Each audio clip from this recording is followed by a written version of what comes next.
No la busques, Taylor. Tal vez no te guste lo que encuentres.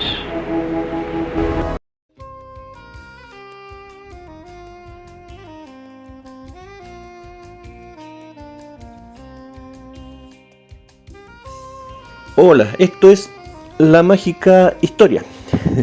Estamos tratando aquí de romper el bloqueo informático, así que vamos a hacer una prueba, así que podemos subir de buena forma este video. Ya. Hay un video que les estoy debiendo desde hace harto tiempo, así que vamos con eso, no perdamos más tiempo. Déjate de tonteras, Esteban. Civilización. ¿Qué es la civilización? ¿Dónde se origina? En fin, etcétera, etcétera, etcétera. ¿Para dónde vamos? ¿Y qué tiene a lo mejor escondido este concepto? ¿Ok? ¿O por qué yo me considero una persona anticivilizatoria? Por decirlo de alguna manera, entre comillas, porque también eso tiene sus matices. Bueno, vamos. ¿Qué es la civilización o qué concepto engloba de mejor manera a la idea de la civilización, ¿cierto? Porque ¿qué es una civilización? Cuando hablamos de esta o esta otra civilización, la civilización maya, la civilización egipcia, qué sé yo, etcétera, etcétera, etcétera. ¿Qué cosa diferencia una civilización de la otra? ¿Y qué es finalmente? ¿Qué podría ser un concepto adecuado para definir este asunto?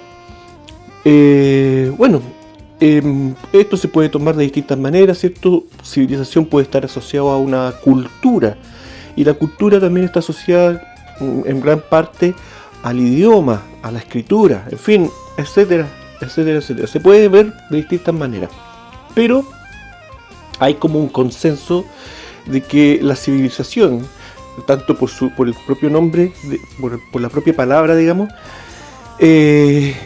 como por su idea general, tiene relación con la ciudad, con lo que es urbano, por decirlo de alguna manera, ¿ok? Y el término civilización también tiene que ver con eso. Civilización, ciudad, civilización y el hombre civilizado, el hombre de ciudad, ¿ok? Ya. Bueno, personalmente creo que antes que se me olvide, ¿cierto? Antes que quede en el tintero, creo que lo que realmente difiere una civilización de la otra es su conocimiento tecnológico, ¿ok? Entendiendo que tecnología no son las máquinas, ¿cierto? No son los aparatos, eso no es la tecnología, el conocimiento, las máquinas, los aparatos, los caminos, eso es, ¿cierto? La tecnología aplicada, ¿ok? Pero la tecnología es el conocimiento, ¿me entienden? Entonces eso creo yo que marca más la diferencia entre una civilización y la otra, ¿ok? Y ahora el punto está de dónde se origina ese conocimiento, ¿ok? Creo que ahí está la cuestión, creo que ahí está el meollo del asunto. Muy bien, pero sigamos. Se acepta entonces de que civilización tiene que ver con lo urbano, lo de ciudad, ¿me entienden? Ya, dejémoslo hasta ahí. Pero hay otro concepto, hay otra idea, ¿cierto? Con este tema de la civilización que nos meten en la cabeza de que nuestra civilización occidental actual es una hija o una heredera, ¿cierto? ¿De cuál civilización? De la civilización griega, ¿ok? Y aquí comienzan los problemas porque este es un concepto que está forzado, es un concepto forzoso, o sea, visto desde distintos puntos de vista, no necesariamente nuestra civilización moderna es heredera, digamos, de la civilización griega, ¿ok? De hecho, si lo consideramos fríamente, este asunto de la creación de cultura, digamos, y de tecnología, los griegos prácticamente no inventaron nada, ¿ok? La cultura griega es un reciclaje de otras culturas y otras civilizaciones anteriores, ¿cierto? Sobre todo la egipcia, ¿ok? La arquitectura griega es prácticamente la base arquitectónica en su estructura y en su tecnología. Es un reciclaje de la arquitectura egipcia con otro ornamento, con otra ¿cuánto se llama? Perspectiva, ¿cómo se llama esto? Bueno, no voy a perder tiempo en acordarme de la palabra. En fin, la escritura también, ¿cierto? A pesar de que este asunto de la escritura es bien largo, pero también se puede tomar que la escritura griega también es un reciclaje de otros alfabetos anteriores. En fin, etcétera, etcétera, etcétera. Su mitología, su religión, entre comillas, también son adaptaciones anteriores, ¿ok? Entonces, ¿qué es lo que nos une a nosotros, el hombre moderno, con la civilización griega? ¿Ok? Y aquí está el asunto. Civilización, ¿cierto? Significa ciudad, ¿me entienden? Tiene que ver con eso. Y los griegos nos heredaron simplemente el nuevo concepto, la nueva idea de ciudad, ¿ok? Eso es todo, eso es todo. Y por eso se considera a los griegos como los padres de nuestra civilización. Ahora, esto obviamente nuevamente recordar que este no es un canal educativo, ¿okay? Esta opinión no sé si la encontrará con alguien más, no sé si alguien más llegará a esta misma opinión. Esto es lo que veo yo, ¿ok? ¿Por qué soy tan tajante en eso? Bueno, porque se habla, ¿cierto?, de esta idea de la ciudad, pero ciudades habían desde hace mucho tiempo atrás, no sé, ¿ok? ¿Cuál es la diferencia entre una ciudad, ¿cierto?, egipcia, mesopotámica y una ciudad griega para que se considere este asunto? Bueno, la idea es que la diferencia es que las ciudades, las grandes ciudades, ya existían anteriormente. También existían las ciudades-estado. Los griegos tampoco inventaron el concepto de la ciudad-estado. Estas ya existían en Mesopotamia y en el tiempo de los griegos también estaban, ¿cierto?, estas confederaciones, por ejemplo, de los mismos etruscos que finalmente fueron la base del Imperio Romano, en fin, etcétera, etcétera, etcétera. Los griegos tampoco inventaron el concepto de la ciudad-estado, ¿ok? Pero sí lo que cambiaron es que el mismo proceso de antiguo orden mundial a nuevo orden mundial, en donde las ciudades, las grandes ciudades, ¿cierto?, eran ciudades sagradas o ciudades santas, o por último, si no eran ciudades sagradas, pero sí eran ciudades reino, con un rey, con un reino, eran un reino las ciudades. Entonces los griegos pasaron a transformar estas ciudades sagradas o ciudades reino en ciudades estado. Miren qué bonito. Ese es el cambio. Y es el mismo cambio del antiguo orden al nuevo orden. Es decir, eliminar la monarquía, eliminar la cabeza que le da orden a la sociedad y colocar una idea, ¿cierto?, de una sociedad distribuida en todas las personas, o gobernada, entre comillas, en todas las personas, ¿ok? Algo que no, una idea que no existe, pero en fin, pero que si se la mete en la cabeza a las personas puede entregar enormes beneficios, ¿ok? Esa es la idea, eso es todo, ¿ok?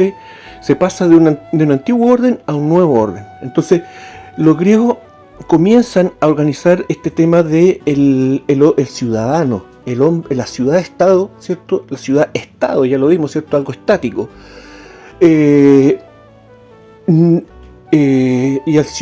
al hombre estatal, al ciudadano, al civil, ¿ok? Al hombre de ciudad, el hombre que tiene que es superior al hombre natural o el hombre urbano.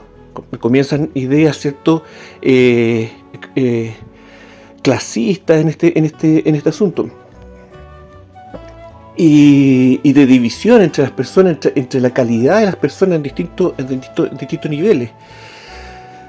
Y el hombre de ciudad ¿cierto? Es superior, pero también tiene que asumir las reglas de la ciudad. Tiene que, ¿cierto? Someterse a un código civil, ¿me entienden? A un código de leyes, no de tradiciones. Comienza esta lucha, ¿cierto? En estos conceptos que no se ven, no son tan visibles, pero siempre están presentes, ¿cierto? Los que promueven el nuevo orden mundial son antitradición, ¿ok? Entonces, al hombre natural, al hombre urbano, ¿cierto? O al hombre súbdito, es la tradición lo que une a la sociedad. Los griegos tratan de eliminar este asunto, tratan de eliminar la monarquía y un montón de cosas, ¿ok? Y bueno, se inventan un montón de cuestiones y entre ellos aparece el concepto de la democracia, ¿ok? La democracia, ¿ok?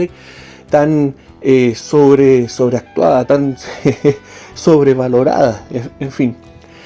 La democracia, ¿ok? La democracia ateniense, ¿ok? Que también se le da una tremenda importancia y fue un fenómeno político, digamos, un fenómeno de gobernabilidad que duró bastante poco, y que realmente a nivel geográfico también tuvo muy poca influencia, ¿ok? Entonces realmente no es un fenómeno tan importante en la historia, pero a nosotros se nos mete en la cabeza esa idea una y otra vez desde chicos, ¿cierto? Desde que nos enseñan la historia de que esto fue súper importante. ¿Por qué? Porque somos herederos de esta idea de la democracia, ¿ok? Entonces, si vamos a la palabra, si buscamos la etimología de la palabra democracia, esta cuestión es un chiste, o sea, usted va a encontrar una y otra vez la misma etimología, ¿cierto? Democracia o demócratos, una cosa así, ¿me entienden? ¿Qué significa, cierto? Demos, pueblo, kratos de poder o dirigencia, qué sé yo, ¿me entienden? El poder del pueblo, ¿ok? Pero esa no es la real etimología de la palabra. Y aquí hay una cuestión súper importante porque literalmente nos están diciendo a qué corresponde todo este sistema, a qué corresponde toda esta cuestión. Porque la real etimología de la palabra, que cuesta bastante encontrarla, es no el poder del pueblo, sino que el poder del demiurgo. El poder del demiurgo. Eso es la democracia. ¿Ok? O sea, literalmente te lo están diciendo, ¿ok? Literalmente te están diciendo que la democracia es el poder del demonio, es el poder del diablo, es el poder del cone flecha, es el poder de Satanás. Y eso yo creo que ya engloba toda la cuestión, ¿ok? De cuál es la característica de nuestra civilización, cuál es la característica de nuestro nuevo orden mundial. Es una característica satánica. A ver, pero Esteban, para, weón. Ya te pusiste conspiranoico, mierda. No, hombre. El demiurgo no es el demonio. ¿De dónde sacaste eso? ¿Ah? Bueno, eso depende también de la mirada de la persona que está interpretando este asunto. ¿Por qué? Porque al demiurgo, como toda figura espiritual, ¿cierto?, se le puede interpretar de distintas maneras, ¿ok? Y mucha gente interpreta este asunto no como una visión del demonio, de la serpiente, a pesar de que así se lo representa, ¿cierto? En la serpiente antigua, sino como una fuerza creadora, ¿ok? O sea que originalmente el demiurgo era un sinónimo del creador, ¿ok? Y ya lo vimos en otro video anteriormente cuando hablamos acerca de este tema del concepto de la creación en el mundo antiguo, y que veíamos también de que a través de las mitologías escritas y orales se había originado distintos conceptos de la figura del creador, ¿ah? Y entre esos conceptos estaba la figura del, no sé si lo recuerdan, del alfarero, ¿ok? Entonces el demiurgo es una de estas representaciones donde se representa este ser, ¿cierto?, cósmico, como un alfarero, como un creador, ¿entienden? Y está ahí también presente dentro de lo que corresponde al culto del alfarero, ¿ok? Y es por eso, es por esta razón que la palabra democracia se interpreta como el poder del pueblo, ¿ok? Porque alfarero era sinónimo de la clase de los artesanos, la clase del pueblo, ¿me entienden? Y por eso, solamente por eso se interpreta la palabra así. Pero yo creo que marca una gran diferencia ver la palabra en su forma original. Y creo que también algo nos dice, ¿cierto? El que se tomen tanto esfuerzo, digamos, en ocultar la verdadera etimología de esta palabra. Pero en fin, dejemos ese asunto hasta ahí porque bueno, democracia finalmente es simplemente una palabra, ¿ok? Hay que ir a los hechos, ¿sí? ¿Qué significa esta cuestión? ¿Me entienden? A todo esto, bueno, y la interpretación real de lo que significa la palabra, bueno, está sujeta a discusión y cada quien tendrá su perspectiva al respecto. Yo tengo la mía, obviamente, y por eso la quiero compartir. Bueno, como dato aparte también para que se entienda un poquito esta cuestión, la palabra democracia tampoco fue tan usada entre los griegos, ni siquiera en el periodo democrático, ¿ok? No era una palabra que realmente les gustara tanto como nosotros pensaríamos o como nos hacen pensar, ¿ok? Ellos tenían otra palabra para esta idea del poder del pueblo, que era algo así como la asamblea de todos, ¿ok? En griego, obviamente, no me acuerdo del término original. Pero la palabra democracia era visto como una cosa que, bueno, Aristóteles, ¿cierto? Esta cuestión empieza, ¿cierto? En todo ese periodo de Sócrates, Platón, y finalmente culmina ya en una decadencia ya en el tiempo de Aristóteles. Y Aristóteles dejaba bien en claro de que no existía una forma de gobierno, una forma de gobierno como ellos querían, pues, o sea, sin monarquía, sin un orden establecido. Entonces, hacer una forma de gobierno sin un orden, sin una cabeza, es muy difícil. Entonces, los filósofos lo tenían claro, y Aristóteles también lo deja muy claro, de que no existe una forma en este formato, digamos, de gobiernos sin monarquía sagrada, sin una dirección, digamos. No existe un gobierno que sea bueno o malo, eso depende de distintos factores, ¿ah? Y la democracia también entra en estos tipos de gobiernos que Aristóteles mencionaba que tenían su lado positivo, ¿cierto? O su lado negativo, ¿cierto? Por ejemplo, la aristocracia, cuando los aristócratas, es decir, cuando la gente poderosa, qué sé yo, tienen un alto nivel cultural y son bien educados y qué sé yo, puede crear un buen sistema. Pero cuando la aristocracia es abusiva y sobre todo poco educada, se transforma en oligarquía, ¿me entienden? Es un ejemplo. Y la democracia también, la democracia bien llevada también puede ser un buen sistema, ¿cierto? Pero mal llevada también se transforma simplemente en una politiquería, ¿ok?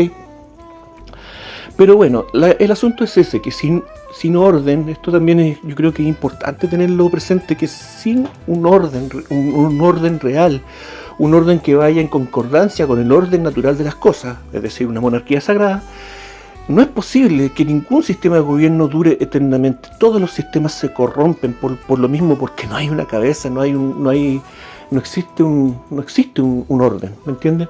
Entonces se puede llegar a un acuerdo temporal entre las personas y los dirigentes que funcione por un tiempo, pero eso se corrompe, se destruye, se descompone, ¿ok?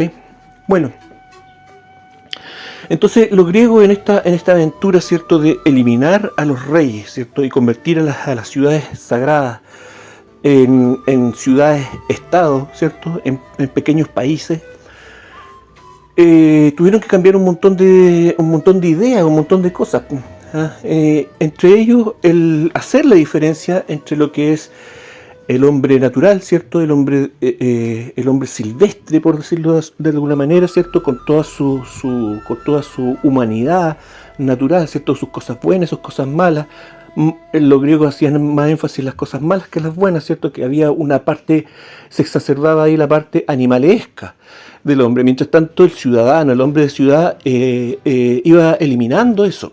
¿Ah? ¿Me entienden? ¿Y por qué era distinto el hombre de ciudad?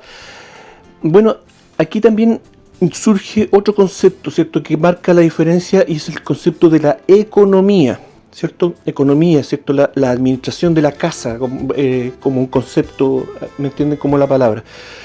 Pero en realidad, ¿cierto? El concepto de la administración del dinero, de los recursos, ¿ok? Aquí también empieza a hacerse patente, ¿cierto? La idea del dinero, la idea de la moneda, ¿ok? Y surge una cuestión, ¿cierto? Que, claro, para nosotros ya está absolutamente normalizado, pero es que en ese tiempo no era tan así. Y es que la moneda, ¿cierto? ¿Qué es lo que te permite? La moneda creada, ¿cierto? Hecha de un material imperecedero, por decirlo de alguna manera, te permite la acumulación, ¿ok? Por lo tanto, inmediatamente la administración y la economía de los recursos cambia entre el hombre rural y el hombre de ciudad, ¿me entienden? El hombre rural está, la acumulación de sus bienes y de su riqueza está limitado, ¿cierto? Por lo perecible de sus bienes, ¿cierto? El ganadero solamente tiene el ganado mientras que su ganado está vivo. El agricultor mientras su cosecha no se descomponga, ¿entienden? Mientras tanto, el hombre de ciudad que tiene acceso a las monedas puede acumular riqueza. ¿Ah? Y ¿cuánta riqueza puede acumular? La que él quiera, la que él, mientras cumpla con las reglas de la ciudad, ¿cierto? Puede ir avanzando en este asunto y puede llegar a acumular, qué sé yo, en un cofre el resultado del trabajo agrícola de toda una comunidad durante 2 años, qué sé yo, por dar un ejemplo. Esa idea, ese concepto lo cambia todo. Y por supuesto que hace una diferencia entre el hombre natural y el hombre de ciudad, ¿ok? Y aparece, pero es un concepto abstracto, es un concepto que no va con el hombre natural, ¿me entienden? Y es un concepto altamente injusto, ¿ok? Porque la moneda refleja un valor, pero no refleja realmente tu trabajo. En cambio, el hombre natural, su riqueza, digamos, su familia, todo lo que lo rodea, todo lo que el hombre natural obtiene, es fruto y es reflejo de su trabajo. Entonces, esta nueva idea de la acumulación de la riqueza también puede ser muy buena, ¿cierto? Todo esto es bueno o malo, ¿cierto? Puede ser muy buena en algunos aspectos, pero genera esta problemática de que es una idea también muy, muy injusta, ¿ok? El dinero es simplemente dinero y no necesariamente lo puedes adquirir de buena manera, ¿ok? Pero teniéndolo, eso ya te eleva en la sociedad. Y en este tiempo, recordemos que ser rico también era sinónimo de ser una persona más elevada espiritualmente, ¿ok?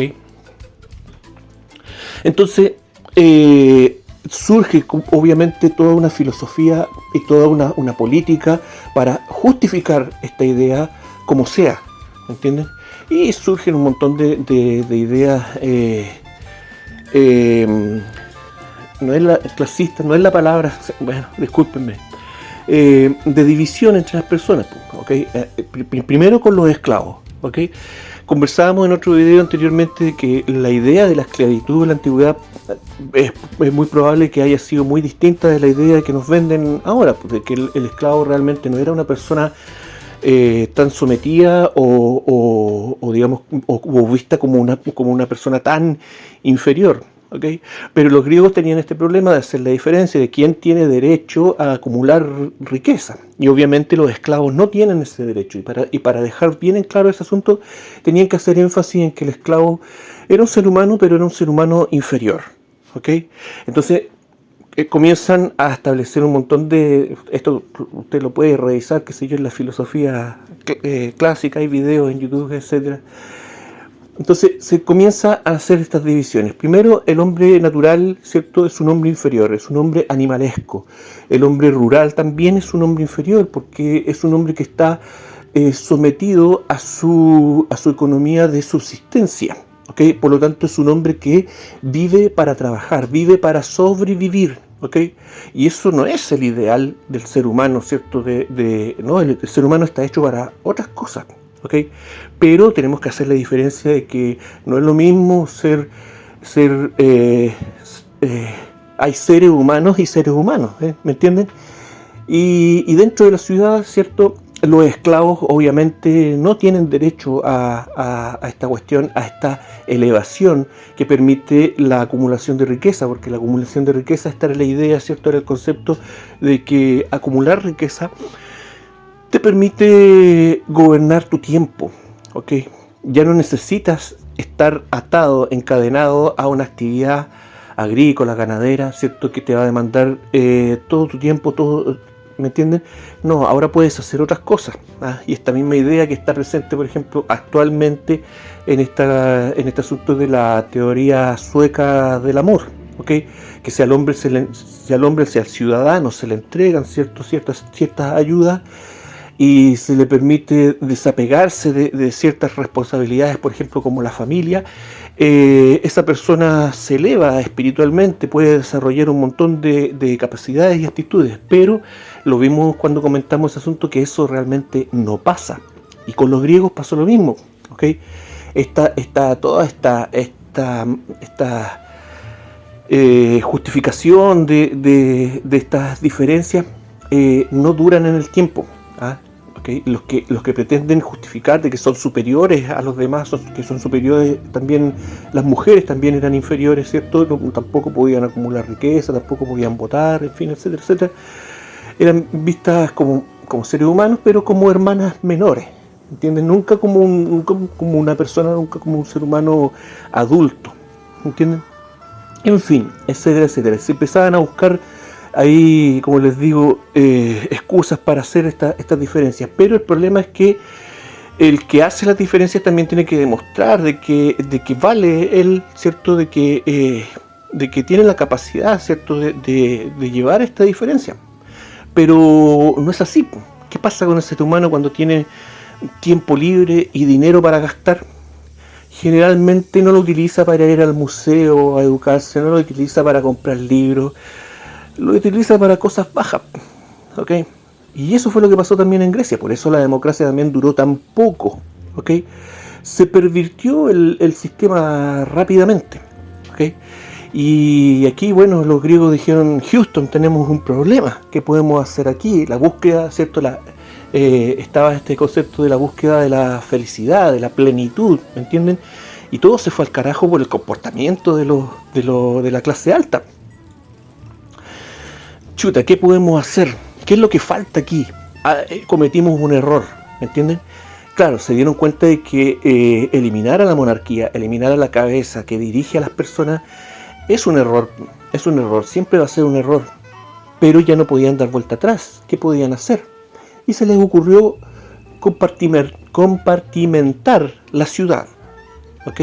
Se les ocurrió entonces hacer algo como un híbrido, ¿cierto? Y hacer algo como pequeños reinos dentro de la ciudad, con representantes de esos pequeños reinos, ¿cierto? Que harían las veces de reyes, pero no serían reyes, ¿ok? Y surge toda esta idea de la división urbana moderna también, ¿cierto? De las ciudades divididas en gobernaturas o en alcaldías o en municipios, con sus respectivos representantes, pues sus gobernadores, sus alcaldes, tienen distintos nombres, pero la idea es la misma. ¿Para qué? ¿Para qué hicieron esto? Bueno, para que así cada población, digamos, ¿cierto? Ahora son estos municipios, también son estas poblaciones, en fin. Entonces la idea era que cada población mantuviera una vida tradicional dentro de su barrio. Viene la idea de la vida de barrio, ¿ok? Y el barrio también con sus propias tradiciones, ¿cierto? Y esto hasta algunos años atrás acá en Chile todavía se cumplía esta cosa de que el barrio tiene vida propia, ¿cierto? Y tiene sus propias celebraciones y su propia personalidad, digamos, por alguna manera. Entonces, hacer un sucedáneo de la vida monárquica, ¿cierto? Y tradicional, ¿me entienden? Pero que no es real tampoco. Entonces tampoco esto se puede mantener eternamente en el tiempo, ¿me entienden? Y por eso obviamente esta aventura ciudadana y democrática de los griegos llegó a su fin, ¿ah?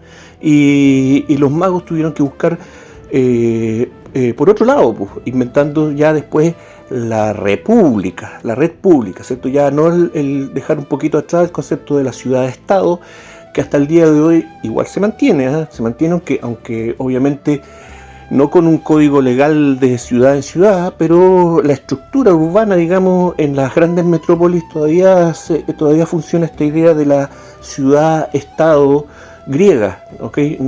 Ya no corre, ya no existe la idea de una urbe grande como ciudad sagrada, ¿me entienden? O menos todavía como una ciudad como un reino, ¿me entienden? Obviamente estamos regidos por el sistema que implementan los magos, por cierto, con este experimento de la democracia, con este experimento de la ciudad-estado y posteriormente con el experimento de las repúblicas que van conformando nuestra civilización, nuestra satánica civilización que le da vuelta a la espalda a lo divino, a lo sagrado, a lo espiritual, le da vuelta a la espalda al orden natural de las cosas, y eso es lo que produce todo este tema de corrupción, todo este tema de violencia, todo este tema de desigualdad, y en fin, etcétera, etcétera, etcétera. Pero para nosotros es difícil hacernos esa idea en la cabeza porque por todos lados recibimos la idea de que del mundo ciudadano, ¿cierto?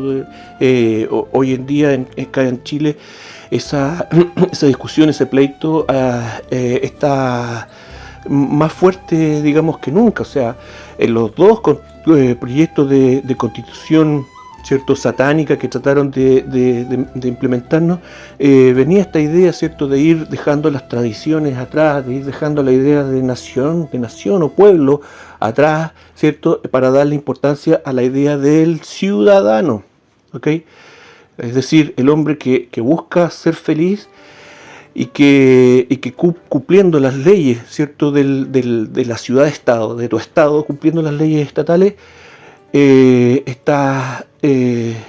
vas a cumplir, digamos, con ese precepto, algo que es absolutamente fantasioso, algo que no ocurre, que obviamente nosotros sabemos que eso no es así.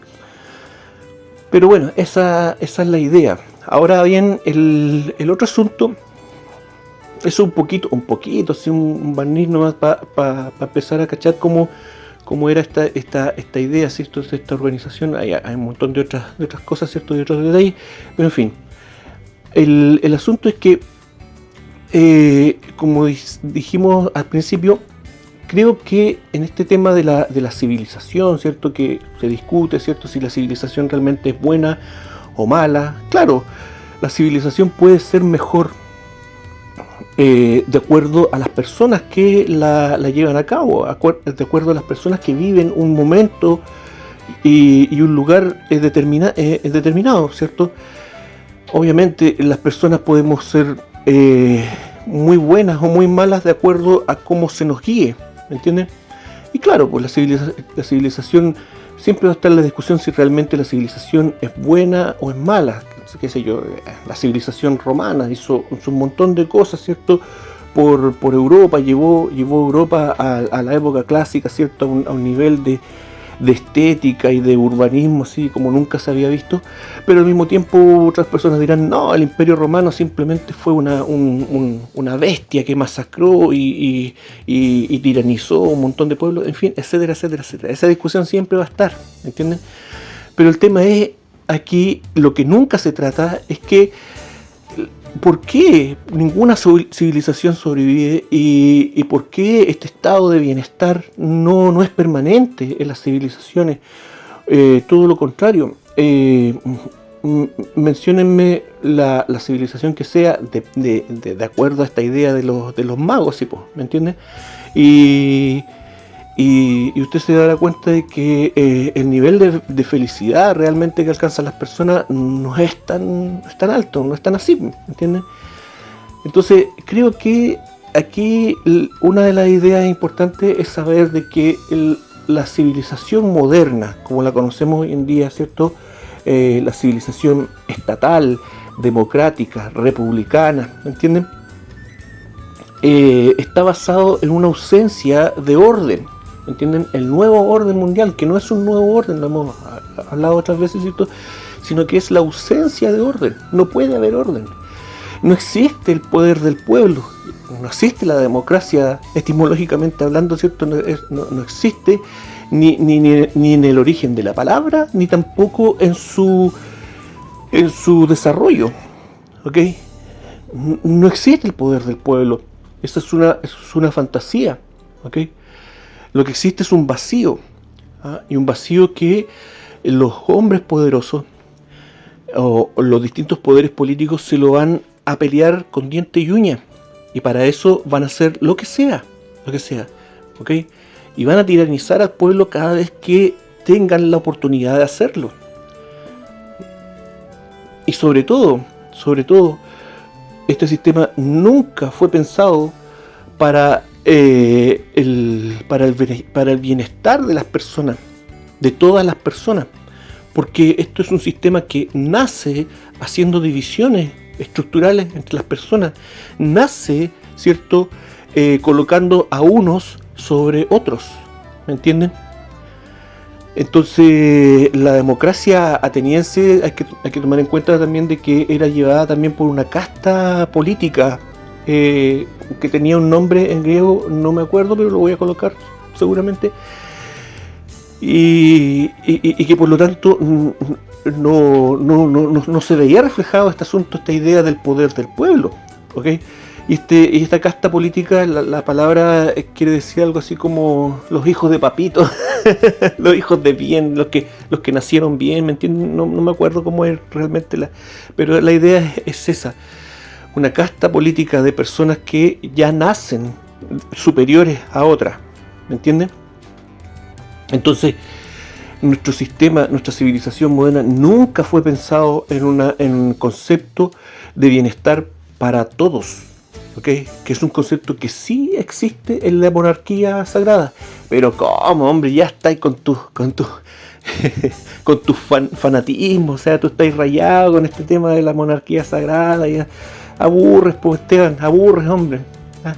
Si las monarquías ya está bien que no te guste el término, la idea del ciudadano, digamos, del hombre, ¿cierto?, sometido a las leyes estatales y teniendo que hacer lo que el Estado le diga, pero de ahí a decir de que la monarquía había más justicia, que era más igualitaria, digamos. Oye, weón, si los reyes tenían súbditos, ¿ah? ¿Y qué es lo que era un súbdito? Un esclavo, ¿ah? Error. ¿Ah? Esa es la definición que hoy en día nos entregan de un súbdito, ¿ok? Y de hecho, si usted va a la etimología de la palabra súbdito, le van a colocar, ¿cierto?, un montón de cosas que súbdito significaba algo así como un hombre sometido al poder monárquico, sometido a su rey. Eso era un súbdito. Pero eso no tiene nada que ver con la palabra. Esa tampoco no es la etimología original, ¿ok? Porque súbdito está dividido en súbdito. Y ¿qué es lo que es sub? Es lógico, bajo, ¿cierto? Submarino, debajo del mar, submarino. Ya, ¿bajo qué? Dito, que viene de dare. ¿Y qué significa dare? A lo que le suena, dar, ¿ok? Entonces súbdito era el que está abajo del que da, ¿ok? Por lo tanto, súbdito no era un ser sometido, era un ser protegido. Esa era la idea de la monarquía sagrada, que el rey le daba al pueblo. ¿Y qué es lo que le daba? Bueno, la emanación del rey. Bueno, tendríamos que hacer yo creo más adelante un video acerca, para poder explicar bien toda la estructura de la monarquía sagrada y qué sé yo. Pero esa era la idea era que había un rey que le daba al pueblo, ¿ok? Que le daba y que protegía al pueblo, ¿entienden? Muy distinta a la idea de un ciudadano que tiene que cumplir con sus derechos y sus deberes, ¿entienden? Aquí no, aquí independiente de cómo se comportara la persona, el rey lo tenía que proteger igual, porque la persona era sagrada, se respetaba, porque era un ser espiritual, ¿me entienden? Hay una gran diferencia con nuestra sociedad satánica, en donde el ser humano no es tomado con esta importancia, con este nivel de importancia, ¿me entienden? Y usted me va a decir, oye, pero es obvio que no todas las personas se las puede tomar igual. Tú no puedes tomar a un criminal con pinzas, ¿cierto? Y darle todo un respeto. Obvio, pues, si la idea era de que el rey, ¿cierto? El rey castigaba y educaba. Esa era la idea, ¿me entienden?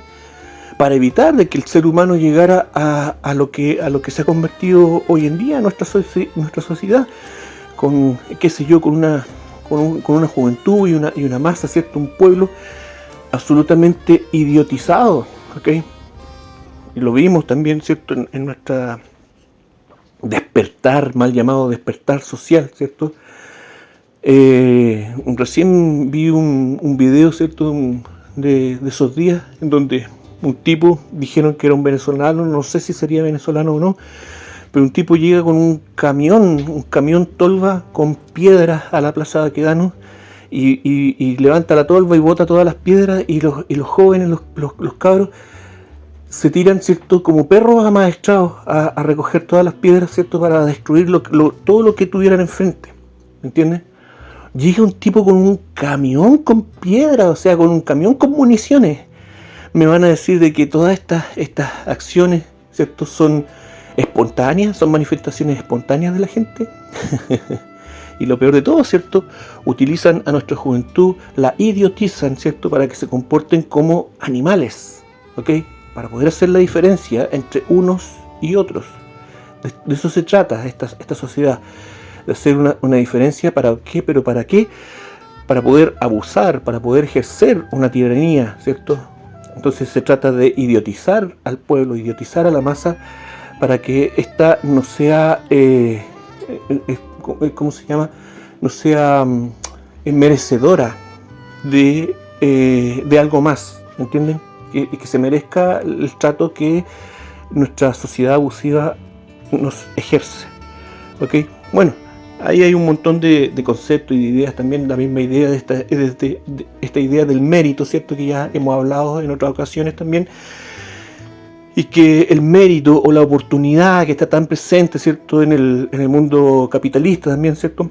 Ustedes saben que yo critico todo lo malo. Y yo no estoy de acuerdo con esta idea de las oportunidades, ¿me entienden? Porque oportunidades tú te puedes tener, claro, oportunidades que te van a ayudar en tu vida, pero si no tienes un discernimiento, una discriminación, ¿cierto? Una separación de lo bueno y lo malo, una discriminación, tú no puedes, tú simplemente aceptas las oportunidades. Como un video que vi de una mujer que estaba entrevistando a este tipo, hasta Bill Gates, ¿cierto? Y estaban hablando de esta idea, y Bill Gates le ofrecía un cheque en blanco a la tipa: tome, rellénelo con lo que usted quiera.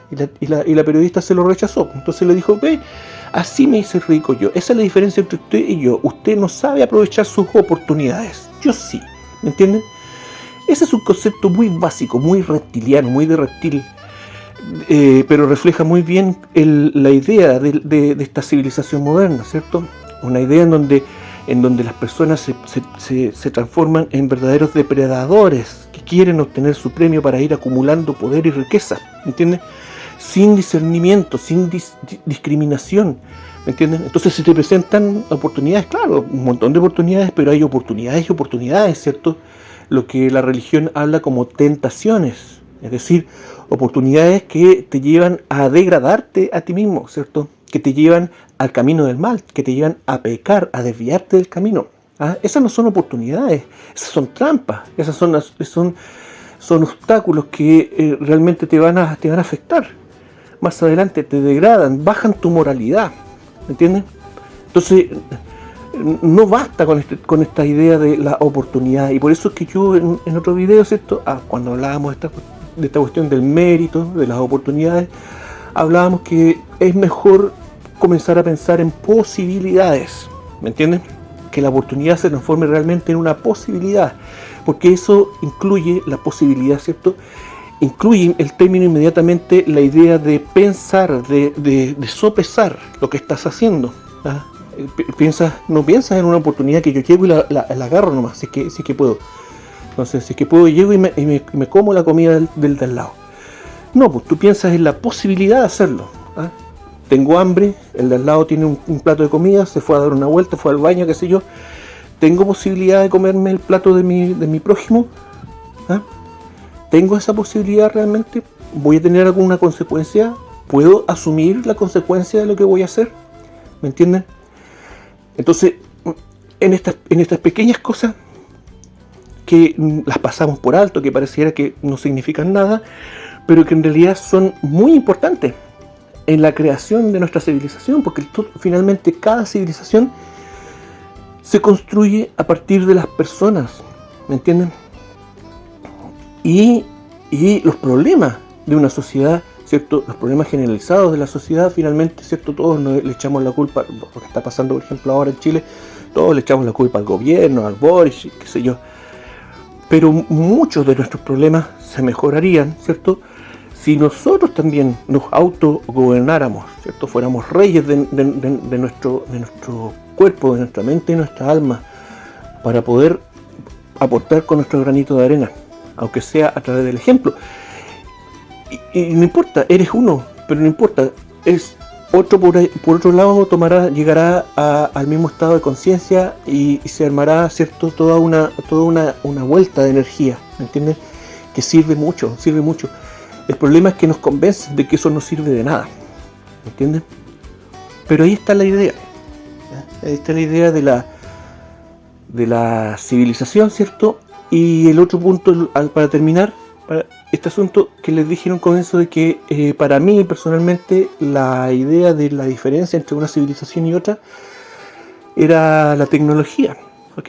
Y que transversalmente se puede ver, ¿cierto? En civilizaciones tanto en Europa como en Asia, como en América, civilizaciones que se supone que no tenían contacto con una y con otra, se puede ver una transversalidad en la tecnología. En la tecnología, como les digo, como el conocimiento, no como las máquinas, ¿cierto? En el conocimiento, ¿cierto? La aplicación de esta tecnología, ¿cierto? Que lleva a una arquitectura en común, a una tecnología de construcción en común, a una medicina, digamos, más elevada, qué sé yo, etcétera, etcétera. La pregunta es, ¿de dónde viene ese conocimiento? ¿Es realmente un conocimiento humano? ¿Ok? Hemos hablado, por poner un ejemplo, ustedes saben que este asunto yo lo hago improvisado y se me viene la idea a la cabeza. Hemos hablado, ¿cierto? Hace tiempo atrás hablábamos de la agricultura, ¿ah? Y de que, viendo algunos factores del origen de la agricultura, era muy difícil pensar de que la agricultura se dio espontáneamente simplemente por un desarrollo de un conocimiento de ensayo y error, ¿me entienden? Hablábamos de la imposibilidad de crear agricultura si ese ensayo y error no se hacía de forma a gran escala, digamos, ¿ah? Y que esto impedía inmediatamente la idea de una experimentación agrícola por parte del hombre primitivo, del hombre natural, ¿me entienden? Porque eso significaba poner toda la voluntad y el esfuerzo de toda la comunidad en esta experimentación agrícola y ganadera, ¿ok? Y colocábamos ahí algunos ejemplos que hasta el día de hoy, por ejemplo, no se puede dilucidar cómo se dio eso. Por ejemplo, hablábamos de los choclos, de las mazorcas, ¿cierto? Del maíz y su origen, y que hasta el día de hoy la ciencia no puede unir, ¿cierto? El choclo, ¿cómo se dice? El choclo natural, digamos, el choclo silvestre, ¿cierto? El maíz silvestre con el maíz moderno, ¿ok? No se puede hacer una línea así efectiva en eso. Y Y bueno, esta cuestión plantea un montón de problemas también, y también está este asunto, ¿cierto?, que lo hablábamos, de las áreas originadoras de agricultura y ganadería, ¿ok? Y que son áreas que coinciden con áreas de civilizaciones, áreas civilizatorias, ¿ok? Y que cada área coincidentemente tenía la creación, entre comillas, ¿cierto?, de unos productos, ¿cierto?, adiestrados, ¿cierto?, agrícolas que que complementaban, ¿cierto?, la alimentación, una alimentación equilibrada, digamos. Tenían productos que aportaban proteínas y otros que aportaban energías, pero eran distintos, eran distintas plantas. Okay, casi como que una conciencia o una inteligencia externa hubiera dirigido todo este proceso, ¿entienden? Estoy contando simplemente esto como para colocar un contexto, una idea, ¿cierto?, de que es extraño de dónde surge el origen de la civilización, ¿ok? Y esto, bueno, se extrapola a todo orden de cosas, ¿ah? Por más que hagan documentales y un montón de cuestiones, los baches están, ¿cierto? Y no hay congruencia, digamos, acerca del origen de la civilización, tecnológicamente hablando, ¿okay? Y lo mismo ocurre con este tema de la cultura, el origen del alfabeto, el origen de la escritura, el origen del hablamiento, ¿cierto?, de los idiomas, ¿cierto? Es una cuestión muy compleja que nadie entiende y que no llega a buen puerto. O sea, nos pueden tirar teorías al respecto, pero nada concluyente. Y una y otra vez está el tema de por qué todos estos elementos civilizatorios surgen de la noche a la mañana y surgen ya en su versión más elaborada, digamos, ¿ok? No hay que, después de eso, una vez que surgen todos estos elementos civilizatorios, no hay que hacer nada más, hay que simplemente aplicarlos, y en algunas ocasiones estos elementos van decayendo con el tiempo, se va retrocediendo, ¿entienden?, en la aplicación de estas tecnologías y de estos elementos culturales. Y hay otros casos en que, como les digo, simplemente permanece, ¿cierto?, pero no hay un desarrollo a más, digamos. El ser humano una vez que adquiere un conocimiento cultural o técnico, no tiene mucha capacidad de ir desarrollando este conocimiento. Y por eso se da este asunto de las civilizaciones que se copian prácticamente a calco una cosa con la otra.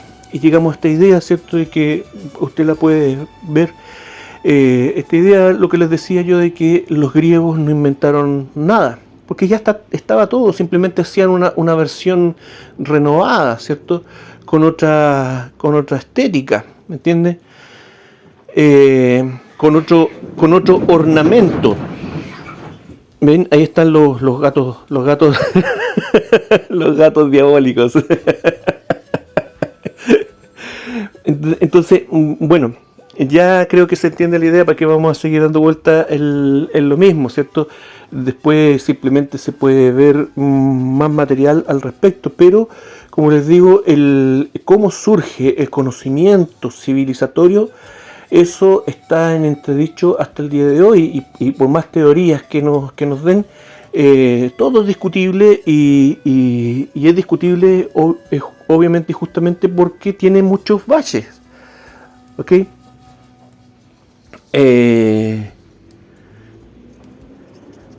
Entonces este asunto nos lleva a pensar, nos obliga, creo yo, a tratar de dilucidar este asunto de dónde surge el conocimiento civilizatorio.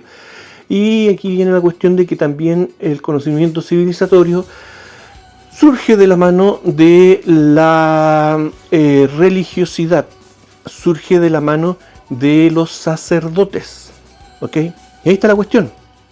¿Por qué? ¿Por qué? Porque los sacerdotes eran brillantes, ¿cierto? Personas brillantes. no sé, cada quien verá este asunto por su cuenta. Sacerdotes o magos también, ¿me entienden? En el tiempo ¿cierto? En el tiempo clásico y preclásico, ¿cierto? Todo este aporte de los filósofos griegos, bueno, cámbiale el término de filósofos a magos y va a encontrar el asunto, ¿cierto?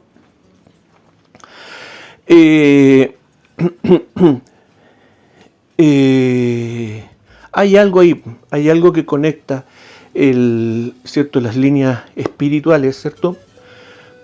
Con la creación de civilización, con la creación cultural, tecnológica, etcétera, etcétera. Se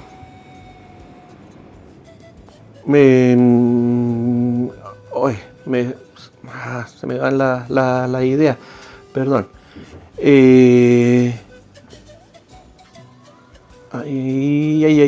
Ay, Jalisco, no te rajes.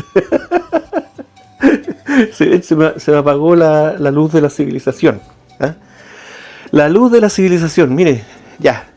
¿Por qué se habla de la luz constantemente en este mundo de los magos, ¿cierto? En este mundo de la religiosidad, qué sé yo, ¿cierto? Se habla de la luz, el concepto de la luz. Prometeo llevando la luz, robándole la luz a los dioses, ¿ok? ¿Cuál mago robándole también la luz a los sacerdotes, ¿cierto? Los hebreos robando el arca de la alianza de Egipto, etcétera, etcétera. El robo de una luz, ¿ah? O la luz como símbolo del bien, la luz como símbolo de iluminación, ¿ok? De genialidad, de genios, ¿cierto? La ampolleta encendida, se te encendió la ampolleta. Pero bueno, cuando tenemos una idea, ¿cierto? Este mundo de las ideas de Platón, ¿cierto? De que el conocimiento está volando por ahí. Literalmente es así. Cuando tienes una idea, es así, pues se te encendió la ampolleta. Hay una chispa, ¿cierto? Un fuego, el fuego sagrado, la iluminación, ¿cierto? La iluminación del pensamiento, la iluminación de la lógica, ¿cierto? La iluminación de la mente y la eterna discusión de este tema de mente, cuerpo y alma, que conforma, ¿cierto?, el cuerpo real de un ser humano y la eterna discusión de saber realmente cuál de estos cuerpos gobierna al otro, ¿ok? Porque, claro, sabemos que los tres cuerpos están conectados, ¿cierto? Que a través de acciones físicas tú puedes generar sentimientos, emociones, ¿cierto? Y que estas emociones, ¿cierto? El sentir, un sentir profundo, ¿cierto? Te puede llevar a ciertas ideas, ¿cierto? Qué sé yo, puedes sufrir un castigo, ¿cierto? Y eso te hace sentir un odio, ¿cierto? Y ese odio te puede llevar a elaborar una idea, ¿cierto? Una ideología en contra de los castigadores, en contra de los tiranos, en fin, de lo que tú consideres malo. Pero ¿cómo llegaste a eso? Llegaste a través de una experiencia física, ¿ok? Entonces el cuerpo físico es el que manda. Pero no, porque esto se puede dar, esta corriente se puede dar para cualquier lado, ¿cierto? Nuestra alma, ¿cierto?, que se expresa a través de las emociones, ¿cierto? La emoción también te puede llevar a una idea, y una idea, ¿cierto?, el pensamiento, la mente, el tener una idea fija en la cabeza también, eso te puede llevar a una emocionalidad, ¿me entienden? Mucho se discute este asunto, ¿cierto? Hablábamos en otra ocasión que los esenios, ¿cierto?, estos levitas exiliados, habían hecho experimentación con este asunto y habían elaborado ahí algunas teorías y habían llegado a la conclusión de que la mente, ¿cierto?, es la que gobierna finalmente los tres cuerpos del hombre, ¿ok? La mente, la luz eléctrica, la ampolleta encendida, ¿ok? Y por lo tanto, todas las acciones del hombre, toda la sociedad debería estar enfocado en esa dirección, ¿me entienden? En la dirección mental del asunto, en la dirección electromagnética de esta cuestión, la luz encendida, la chispita, el fuego de la iluminación, de nuevo toda la cuestión. Bueno, Mucho se habla, no tanto en realidad, pero sí se habla de que el judaísmo moderno, ¿cierto? Tiene bien poco con el judaísmo antiguo, ¿cierto? Y mucho menos, ¿cierto? Con la religión abrámica, con la religión de los patriarcas, ¿ok? Por eso que, por ejemplo, yo insisto en que los judíos, pese a que lo digan una y otra vez, ellos no son los custodios y los dueños de la Biblia, ¿ok? Porque los judíos modernos son tan cercanos a los patriarcas abrámicos como los cristianos y los musulmanes, ¿ok? El judío moderno no tiene el monopolio de la Biblia. Bueno, el asunto era otro. El asunto es que el judaísmo es una idea religiosa que fue evolucionando en el tiempo, ¿ok? Y hay gente que explica, ¿cierto? Y hay teorías de que el judaísmo, ¿cierto? De la posterior, ¿cierto? A la reforma deuteronómica, en realidad tiene mucho de religión, ¿cómo se llama? Esto, zoroástrica, ¿ok? Por la herencia, ¿cierto? De la invasión del imperio persa, ¿ok? Y que por lo tanto habría habido ahí un sincretismo entre ambas líneas espirituales, ¿cierto? Y nuevamente tenemos la coincidencia de que el zoroastrismo, al parecer, también le da más importancia. Ahí se me cortó el audio ahí, perdón. Le da más importancia entonces a la luz, ¿cierto? Al conocimiento, a la mente.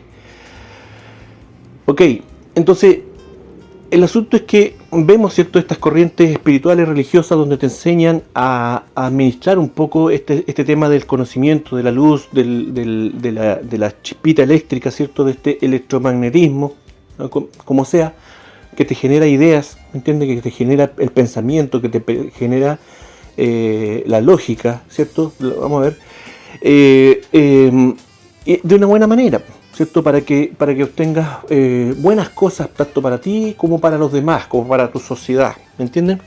Pero esto también tiene un camino oscuro. La luz te lleva a un camino oscuro.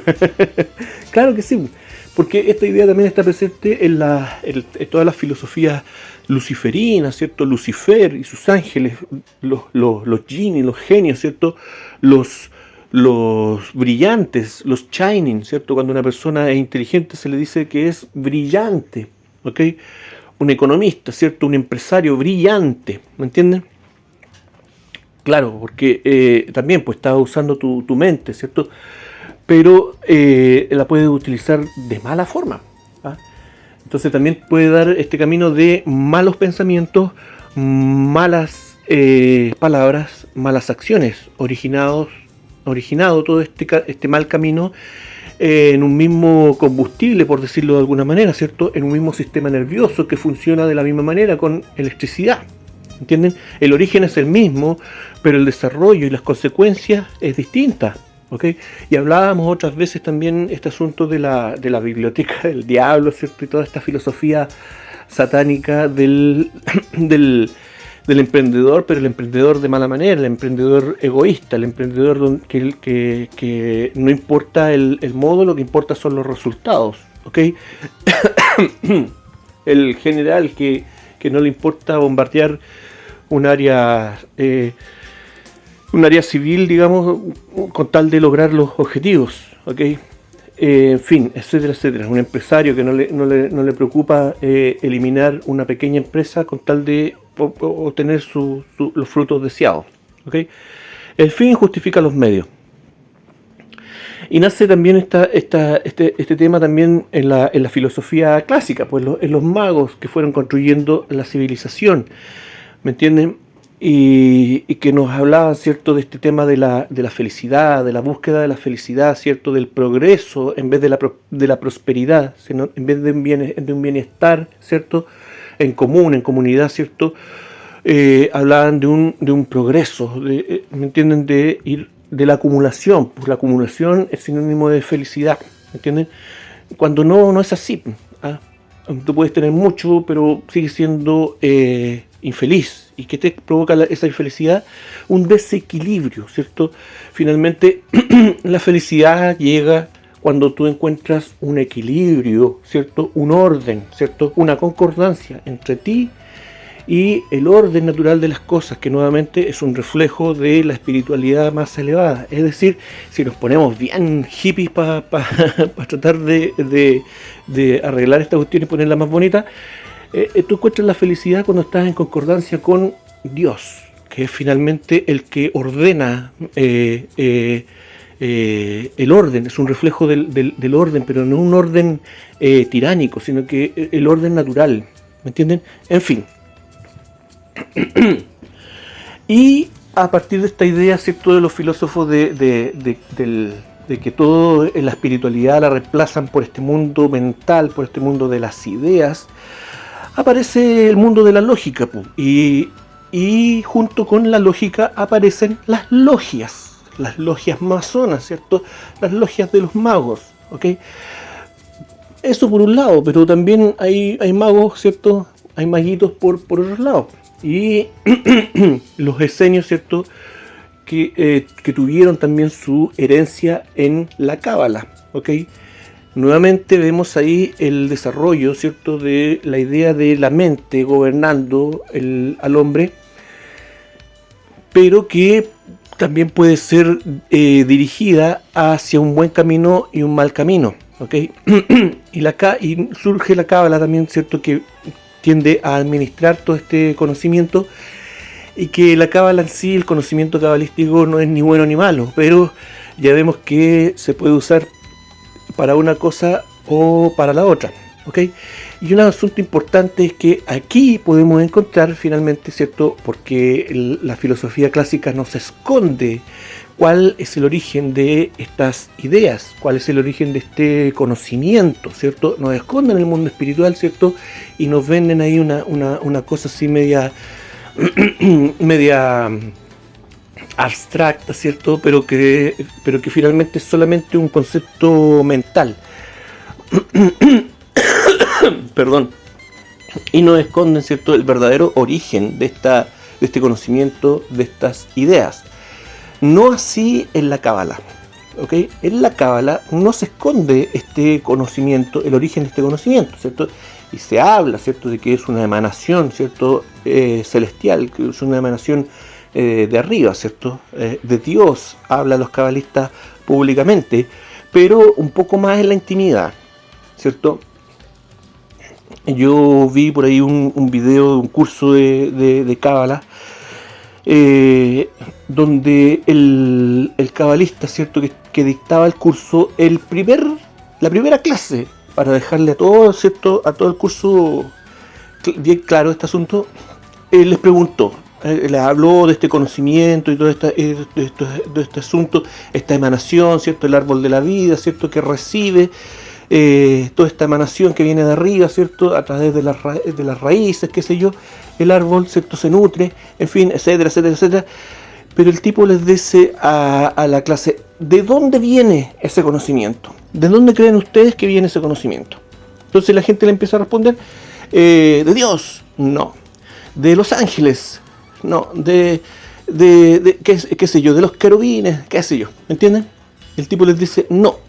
Y esto para que nos podamos entender, dice él, este conocimiento viene de los extraterrestres, así tal cual.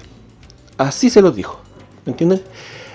Ahora bien, esto el tipo lo dijo no porque se lo estuviera inventando, sino que así es como se lo enseñan a él, de la forma tradicional, digamos. Ahora bien, defíname lo que es un extraterrestre, ¿me entienden? Y aquí cada quien podrá tener su idea del asunto, ¿me entienden? Extraterrestre, dice él, ¿cierto? Pero es algo que no viene de este mundo.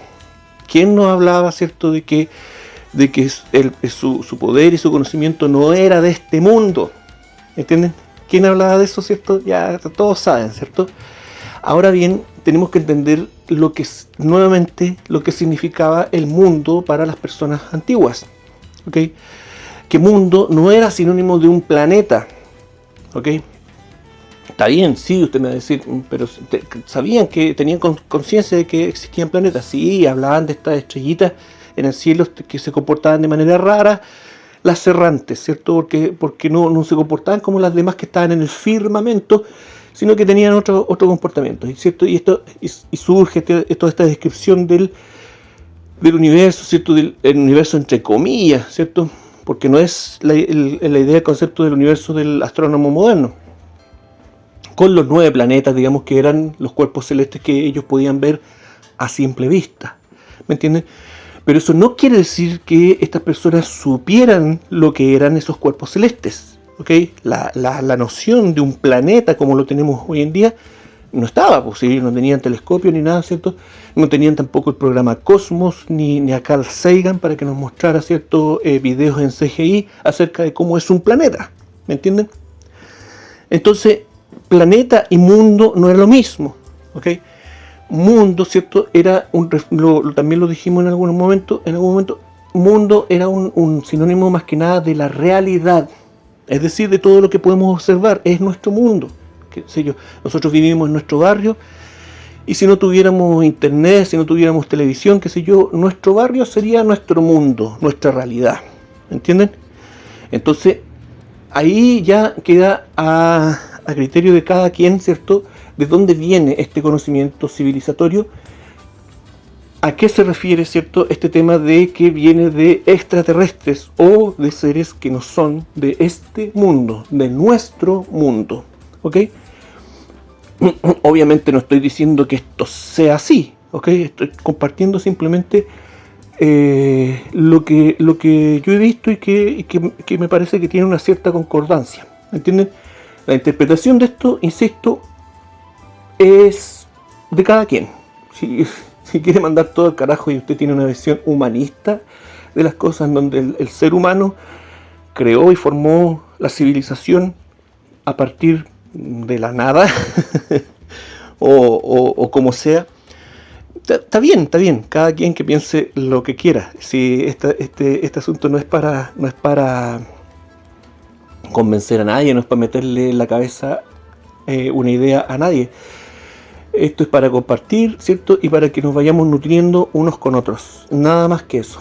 Así es que, bueno, se me fueron hartas cosas como siempre, pero no tiene importancia porque obviamente las podemos seguir viendo más adelante. La idea básica de la civilización, de lo que entiendo por civilización y estas cosillas que estaba atorado por decírselas, ya está. Así es que, nada más que decir. Esto fue La Mágica Historia. Que estén todos bien. Cuídense mucho. Chao.